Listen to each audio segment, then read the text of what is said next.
Qui parle le mieux du futur? Eh bien, ce sont les auteurs de science-fiction, Le futur et leur pétri.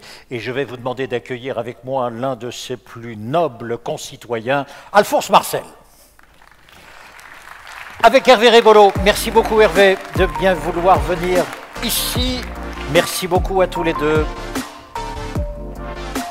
Je démarre. Venez, je vous en prie. Venez. Alphonse Marcel, merci beaucoup. Au départ, à la base, vous êtes réalisateur, mais depuis 3 ans, vous versez dans des œuvres que vous composez avec l'intelligence artificielle. Expliquez-nous. Oui, tout à fait. Je suis réalisateur depuis plus de 30 ans et je fais des images de synthèse depuis plus de 30 ans. Mais depuis 4-5 ans, je travaille les images avec de l'intelligence artificielle. Et l'intelligence artificielle, ce n'est qu'un outil. C'est un outil qui permet d'accélérer la recherche et la création. Et preuve en est, c'est que derrière l'intelligence artificielle, vous avez toujours un être humain. Un portrait est dressé de vous, a été dressé de vous sur la 5 ? Oui, tout à fait. TV5 est en train de faire un portrait sur moi, sur mon travail, et puis justement sur le rapport entre l'intelligence artificielle et la création, parce que c'est vrai que l'intelligence artificielle, c'est un sujet de débat. Ça fait peur. Et pourquoi ça fait peur? Souvent parce qu'on ne connaît pas la technologie. Et à partir du moment où on n'arrive pas à la comprendre, souvent elle fait peur. Mais ce n'est qu'un outil, rien d'autre. Hervé, c'est vous qui avez été trouvé Alphonse Marcel. Vous l'aviez dans vos tablettes. Oui, c'est pas la faute à Voltaire, c'est la faute à Harley Davidson.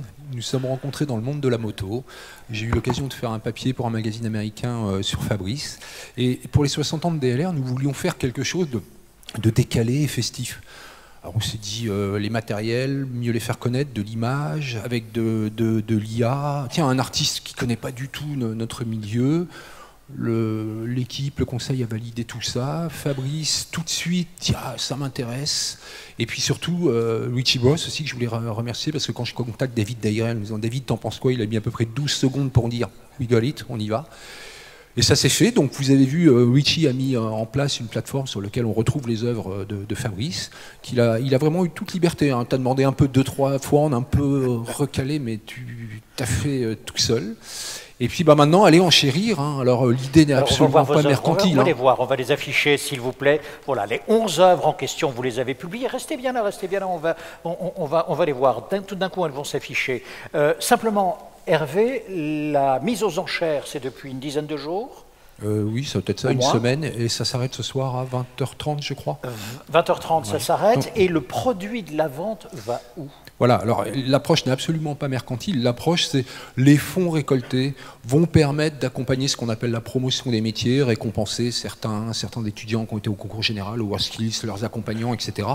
Amener une aide parce que, effectivement, ils ont investi du temps, de l'argent aussi, et puis ça fait faire parler de ces métiers à travers cette démarche-là. Voilà. Merci beaucoup. Alphonse, quand on voit quelques-unes de vos œuvres, c'est complètement libre, ça ne marchera jamais, ça, vu d'aujourd'hui. Si, je pense que dans peut-être un siècle, il y aura peut-être des engins comme ça.